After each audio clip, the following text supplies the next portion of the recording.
York following the breaking news where the Vatican now confirming the death of Pope Francis at 88. The flag is flying at half-staff today in honor of Pope Francis, who died earlier today at the age of 88.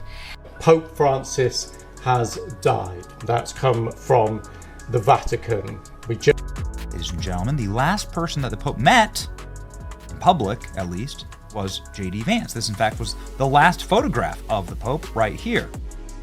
Pope's final meeting was with J.D. Vance. Then there was the fact that he was visited by J.D. Vance just before he passed, and audiences are speculating wildly that the American might be responsible.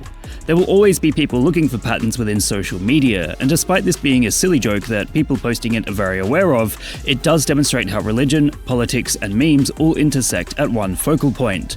And breaking news, Pope Francis is dead at 88, and the last guy to see him alive, J.D. Vance. Now the internet's throwing a fit, blaming Vance, accusing him of murder, and yes, actually trending J.D. killed the Pope. Welcome to 2025, where every headline reads like satire. Let's break down what really happened, and why Twitter needs a timeout. Conspiracy theorists screamed and claimed that J.D. Vance killed the Pope in this, the final meeting. As you can see here, the Pope just kind of, it's getting up there, right?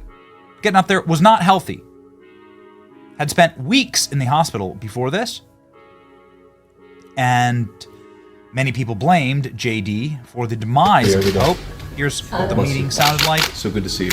Pope Francis had been in declining health for years, battling pneumonia in both lungs, type 2 diabetes, high blood pressure, and spending most of his final months wheelchair-bound. His last days in and out of hospitals, hooked up to high-flow oxygen, receiving blood transfusions, and fighting off multiple respiratory infections. Then came the final blow, a stroke followed by a coma, ending in irreversible cardiac collapse. The Vatican made it official. They issued a detailed cause of death report, yes, in full Latin medical church speak. But in short, Pope Francis died from serious, long-standing health issues. Nothing mysterious, no secret plot, just an old man with failing health doing his duties to the very end. Yes, I know everything is terrible and on fire and falling apart, but I can't deal with that right now. So we're going to talk about the internet's reaction to J.D. Vance maybe allegedly killing the Pope.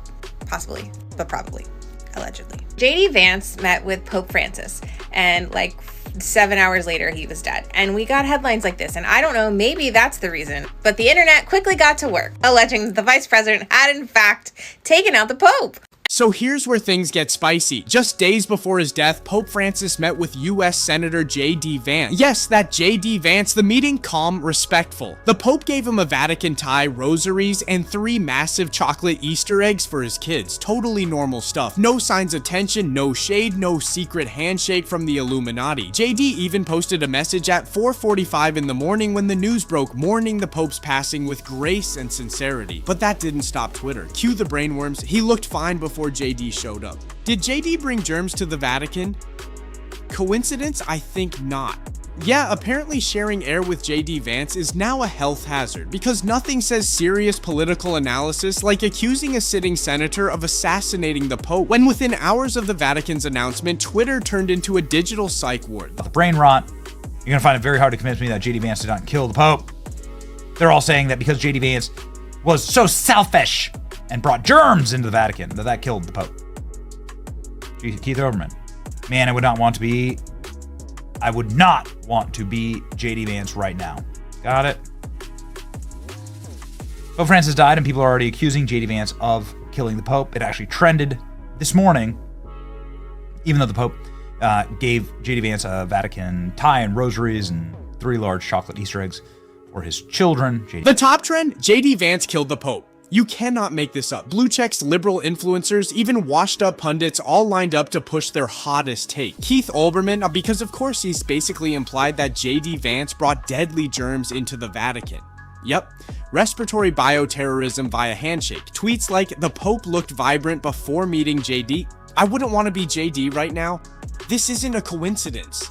Meanwhile, the actual medical report says stroke, pneumonia, diabetes, heart failure. But no, let's ignore all of that and blame the Ohio senator. It's not political commentary, it's brain rot in real time. This is what happens when clout chasing replaces common sense. Okay, deep breath. Let's pivot from the Twitter conspiracy zone to reality. The official Vatican press release spelled it out clearly: stroke, coma, cardiac collapse, plus bilateral pneumonia, bronchitis, diabetes, and hypertension. This man had been in and out of hospitals for months on oxygen, battling infections, and barely able to speak. So let's just be super clear for the people in the back. JD Vance did not give the Pope a stroke. He did not sneak in type 2 diabetes, and he did not assassinate the Holy Father with Midwestern germ. The Pope died of being old and incredibly sick, not because he fist bumped a Republican. 88-year-old pontiff greeted crowds from the Pope Mobile for the first time since his hospitalization in February. It marks the Holy Father's biggest appearance since he was discharged from Rome's Gemelli Hospital last month. He is still unable to speak for long periods of time and is undergoing therapy to help regain his voice. Now for a moment of actual reverence. Despite being gravely ill, Pope Francis didn't retreat quiet. Just one day before his death, he was seen in the Pope Mobile, waving to 40,000 people in St. Peter's Square, delivering his final Easter blessing. No PR stunt, no farewell tour, just doing his job right to the end. You can disagree with him politically, theologically, or otherwise, but let's be honest, that's a remarkable final act of service. Let's bring it all home. No, JD Vance didn't kill the Pope. Twitter can calm down, or don't, they won't. The Vatican is preparing to choose a new leader, and while the world spins itself silly, one thing stands out: presidents come and go. The papacy doesn't. Maybe that's exactly why people crave it, always something ancient, unmoved, and rooted. Meanwhile, the internet is still busy melting down over handshake conspiracies and death germ. Like, comment, and subscribe if you're tired of the internet losing its mind over everything. We'll be watching for the white smoke and hopefully some common sense. This is the Fame Feed, and I'll see you guys in the next one. Peace out.